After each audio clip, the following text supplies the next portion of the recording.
Hello बच्चों, आइए प्रश्न को पढ़ते हैं। निम्नलिखित प्रत्येक आव्यूह समीकरण से x और y के मान ज्ञात कीजिए। आव्यूह के अवयव हैं x जमा y, x माइनस y बराबर दूसरे आव्यूह के अवयव 3, 1। सबसे पहले हमें इस प्रश्न की मुख्य अवधारणा को समझना होगा।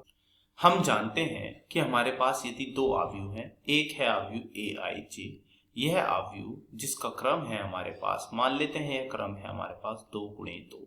यह आव्यूह हमारे पास कुछ इस प्रकार का है, a11, a12, a21 तथा a22।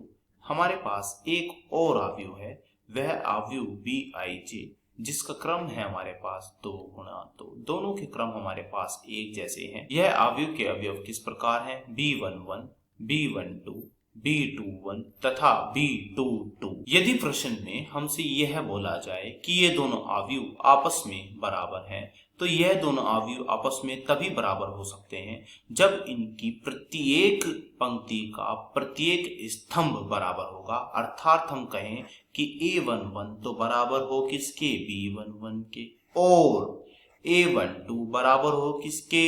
b12 के, और b21 किसके बराबर हो? a21 के, और a22 किसके बराबर हो? b22 के। अब हम क्या करते हैं, यह मुख्य अवधारणा का प्रयोग करते हुए अपने प्रश्न को हल करने की ओर चलते हैं। तो चलिए प्रश्न को हल करने की ओर तो लिख लेते हैं। आव्यूह का अवयव है x जमा y, दूसरा अवयव है x माइनस में y। तो यह आव्यूह इस प्रकार का था, बराबर।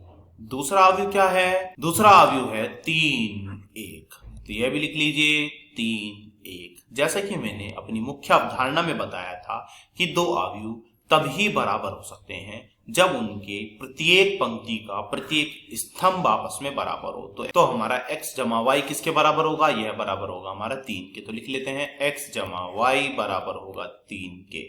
ऐसे ही x माइनस y किसके बराबर होगा? 1 के। तो x माइनस y बराबर 1। इसे समीकरण नंबर 1 मान लेते हैं और यह है समीकरण नंबर 2। हम देख रहे हैं समीकरण 1 में y का गुणांक और समीकरण 2 में y का गुणांक एक दूसरे के विपरीत है। तो अब हम क्या करते हैं, इन दोनों को विलोपन विधि से एक दूसरे से काट देते हैं। तो यह हमें क्या प्राप्त होगा? यह हमें प्राप्त होगा 2x। हमने यहाँ पर समीकरण 1 व समीकरण 2 को जोड़ दिया है। तो समीकरण 1 व समीकरण 2 को जोड़ने पर तो 2x बराबर आया हमारा। जब यह भी जुड़ जाएंगे तो क्या मिलेगा? 3 और 1 4। तो यहां से हमारा x का क्या मान आया है? यहां से x का मान आया है हमारा 4/2 अर्थात 2। अब हमें यह x का मान जो 2 प्राप्त हुआ है, यह हम रख देते हैं अपनी समीकरण नंबर 1 में। तो समीकरण 1 में जब हम रखेंगे तो हमें क्या मिलेगा? तो समीकरण 1 क्या है हमारी? यह है हमारी x प्लस वाई बराबर 3। तो लिख दीजिए x प्लस वाई बराबर 3। यहाँ पर हमने x के स्थान पर 2 रख दिया, तो y जब बराबर में क्या चल रहा है? 3। तो यहाँ से y का मान क्या आया? y का मान यहाँ से आया 3 माइनस के 2। क्यों? क्योंकि हमने इस 2 को कहाँ पहुंचा दिया? इसे हमने पहुंचाया है दाएं पक्ष की ओर। तो यह कितना मिला है हमें y का मान? y का मान हमें मिला है 1। तो हम कह सकते हैं हमारा x का मान भी आ गया है, हमारा y का मान भी आ गया है। x का मान हमारा आया है 2 और y का मान हमारा आया है 1। आशा करता हूं यह प्रश्न आपको समझ में आया होगा। धन्यवाद।